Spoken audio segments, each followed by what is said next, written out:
Now we're gonna take our top rail. We're gonna pull these pieces together, and the weather stripping needs to go up, and up is in. Anytime you glaze one of our panels, you're gonna want to make sure that if you're glazing like lovely or something, in is up on ours. Okay. Now you're gonna set your lock style with the handle up, which is in.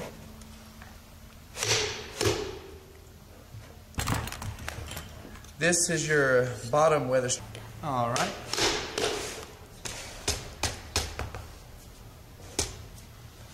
Okay. Next, you're gonna put your screws in.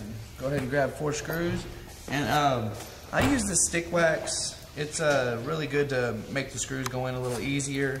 If you're doing this in the field, go ahead and get you one of those. It'll make it a lot easier on you to go ahead and put these screws in. Now, I'm going to start with the top. On the top, you're going to put this screw into that screw boss through the hole. Slide it on in.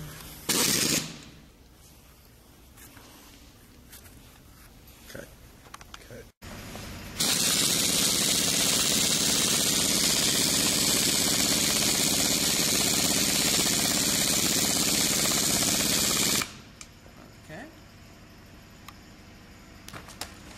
Next, I'm going to go ahead and put this into the top screw boss.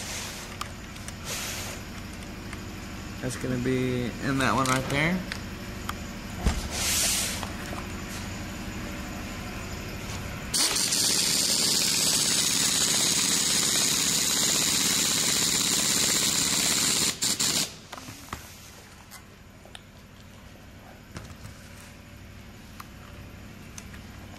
And the bottom's a little bit more difficult. You're going to want to press this wheel to make sure it's all the way up. And you're going to have to put it through these holes and the eye of the wheel at the same time.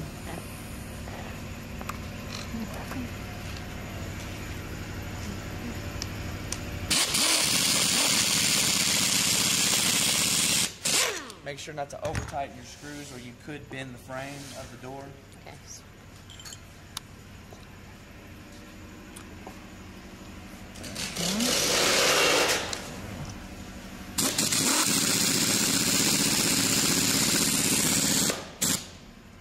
Now, after you get all your screws in, you're going to want to go ahead and take your 2 rubber bumpers, place them in your lock style.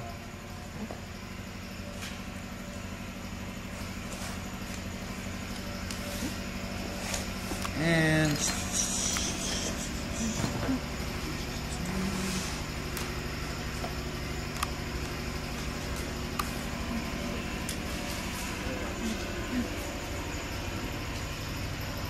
alright, next we're going to do the bottom weather stripping.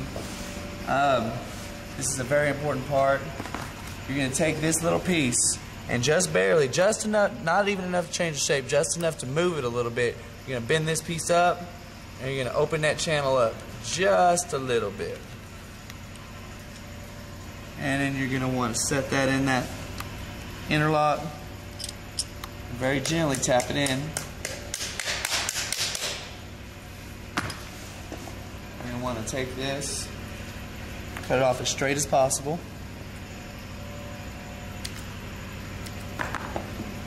Slide it in through the bottom vent of your vent panel. All the way through that little notch that I told you to cut out. And that little insert all the way through it. And you're going to want to take this and clamp it. And clamp it.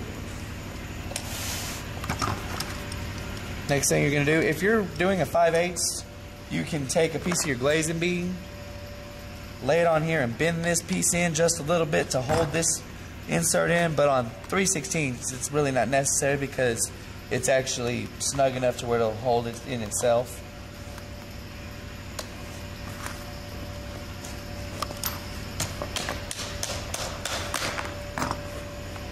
Okay, and get a piece of your glazing bead, wrap it around your pliers so that you don't scar up the front of your door, and pinch that piece. And your vent panel is complete.